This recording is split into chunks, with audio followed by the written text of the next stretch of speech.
guys, so I'm back with another video. Ellie wanted to say hi, but she's gonna go ahead and exit stage left here. Woo. Righty.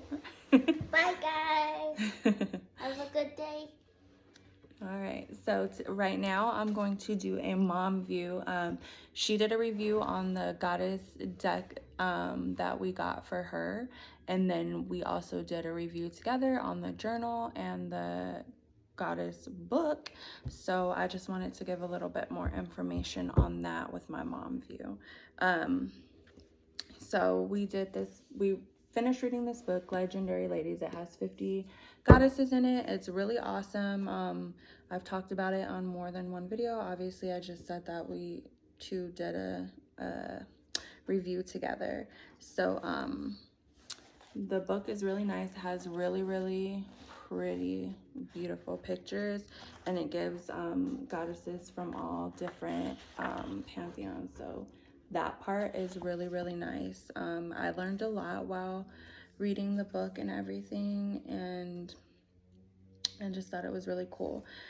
It has a lot of information, really easy to follow for kids.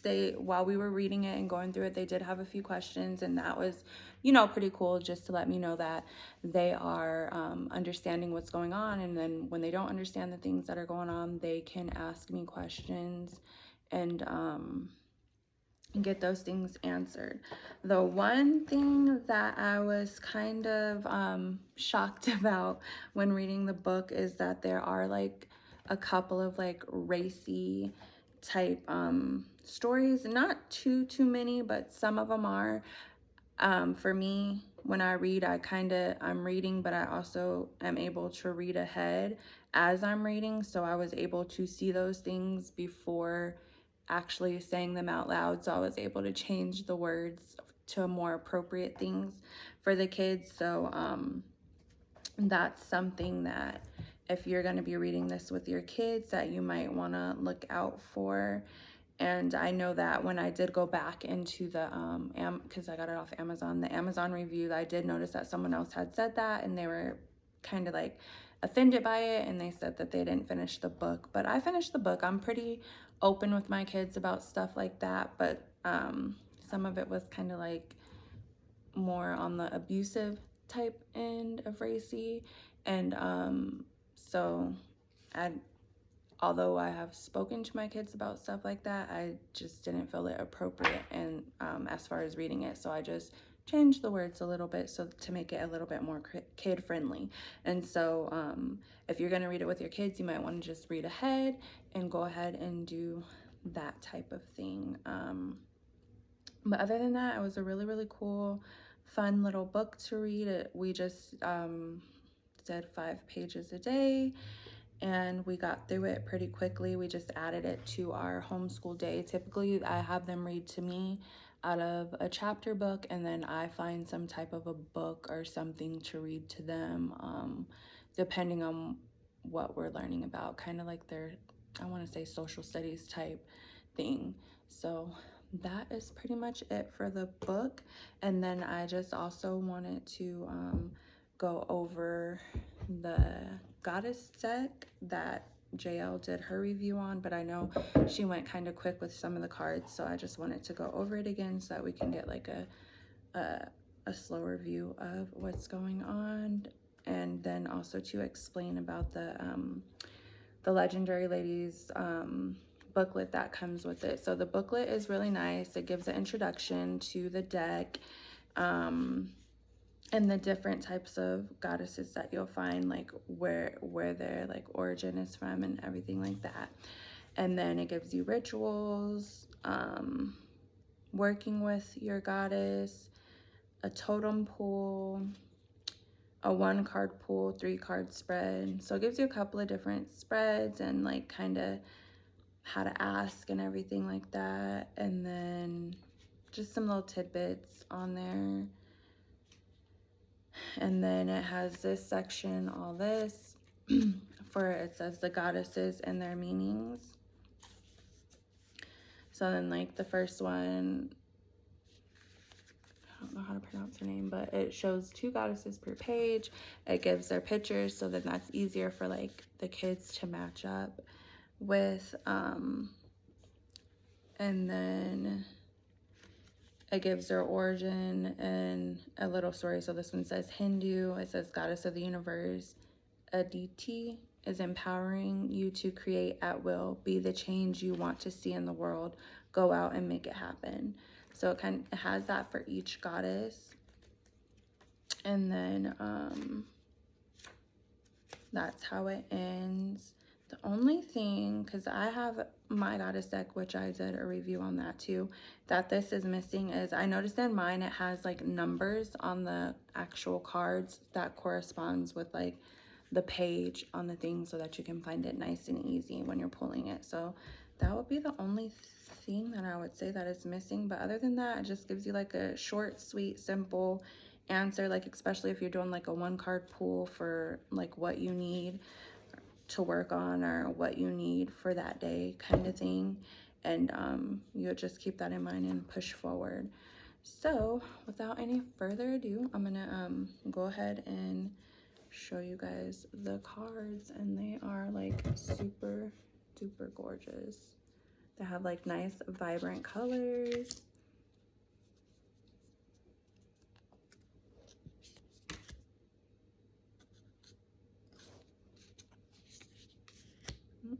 That one's upside down. And then, so I don't even know if it said anything about reversals either, because I didn't read the whole thing.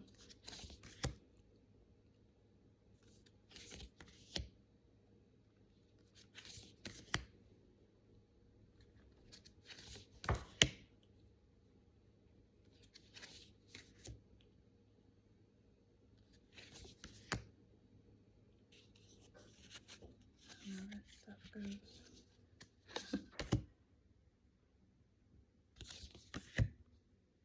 Another thing that I noticed like about the decks, since we do like the Egyptian ones, is that they like never or hardly ever use the Egyptian name. Like people will reference the original name of those goddesses, but they like always put the like Greek name, which I wish that at 2021 they would use the correct names.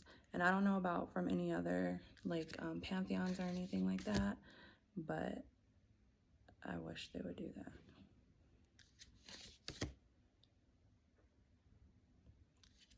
But the artwork is super gorgeous, on point, loving it.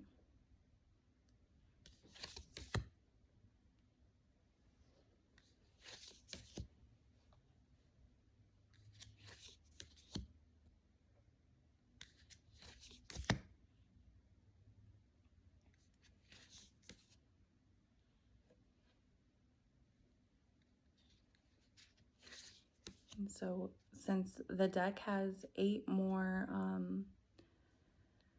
cards than the book, so we'll have to be looking up some goddesses to find out their information, their story, and that'll be something fun.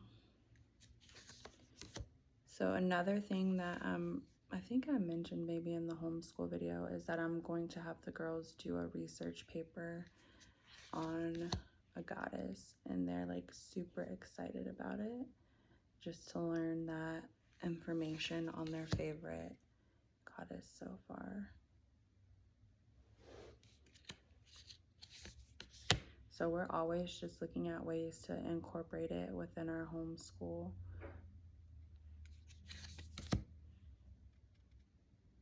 Because after all, homeschool is just like everyday life learning. So it's really cool and fun, and it makes things a lot easier when you are doing what you love.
So overall, I think that the little 3-part series would be a great buy. It's not too expensive. I know right now on Amazon the deck is only like $12, and I want to say the journal and book are around the same, between like $12 and $15, I want to say. And I know pretty soon what is it, Black Friday will be coming up. Last year Amazon did like buy 2 get 1 free for like books and decks and stuff like that, and that was a pretty awesome deal. So be on the lookout for that. And I don't have any complaints. Like, the only thing that I can say is just read ahead and just make sure about those couple of things within the book. But other than that, it's good. I seen on the reviews that some people were complaining about like the card stock on the deck. They are thin, but I like the thinner ones better than the thicker ones. I don't know, like as far as wear and tear, but like I know it's a lot easier to shuffle the thinner decks, so for me that works. Everybody has their own personal preference, but I think it looks good. Oh, and then it's nice too that on the cards it says like Bridget and then inner peace, so each one kind of gives you more information about what you need from the card, so creation, stuff like that. So that's a pretty nice ad. Alrighty, well, I hope you guys enjoyed this video, and into the next one. Bye.